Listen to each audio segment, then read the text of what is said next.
Indonesia recognizes several different types of land rights, each with its own characteristics, requirements, and legal consequences. So in this video, I will briefly discuss the key types of land rights under Indonesian law and whether any of these rights are purely contractual between the parties. So let's begin. The first and strongest land right in Indonesia is known as hak milik, or right of ownership. This is equivalent to freehold ownership. It grants full ownership of land without any time limit, and it is inheritable. However, hak milik is strictly reserved for Indonesian citizens and certain legal entities approved by the government. Foreigners are not permitted to hold hak milik. The second type of land right in Indonesia is hak guna bangunan, or right to build. Now, this right allows the holder to construct and own buildings on land, but not to use the land for agricultural purposes. Hak guna bangunan is commonly used by companies, including foreign-owned companies operating in Indonesia. It may be granted over state land, land with hak pengelolaan or right to manage, and even private land held under hak milik. And its maximum duration is 80 years, consisting of an initial period of up to 30 years, followed by an extension of 20 years, and a further renewal of 30 years. The third type is hak guna usaha, or right to cultivate. And this right is specifically designed for agricultural, plantation, and farming activities. It allows companies, including foreign-owned companies, to cultivate land for commercial purposes. Hak guna usaha may only be granted over state land or land with right to manage.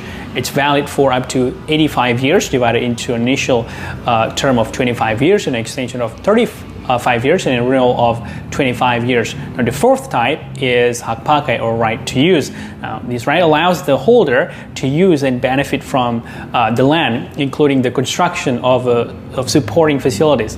Now, unlike the rights, hak pakai is available not only to Indonesian citizens, but also to foreign individuals, foreign representative offices, and foreign-owned companies. Now, it can be granted over state land, land with right to manage, or private land with hak milik.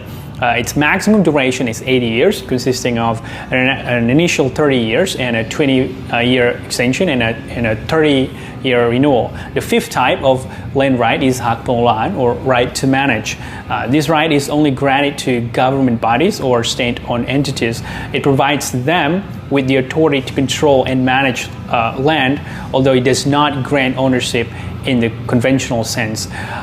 For foreign individuals residing in Indonesia, land ownership is generally limited to two forms. First, hak pakai, which permits ownership of landed houses under certain conditions, such as minimum property value, location restrictions, and land size limitations.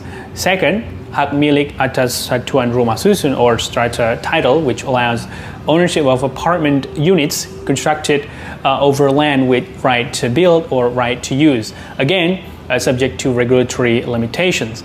Now, are any of these rights purely contractual in nature? The answer is generally no. Right? Most land rights in Indonesia must be registered with the relevant land office to be legally valid, even if the initial arrangement is based on a contract between parties.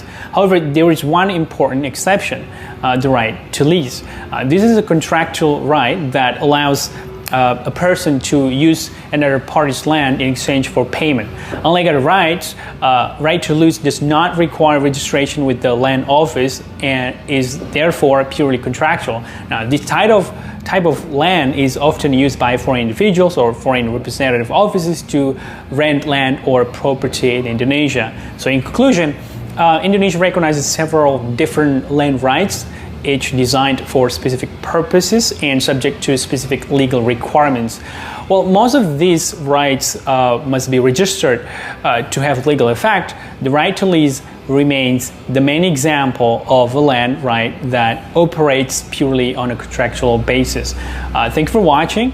I hope this video has provided clarity on the types of land rights recognized in Indonesia. Thank you.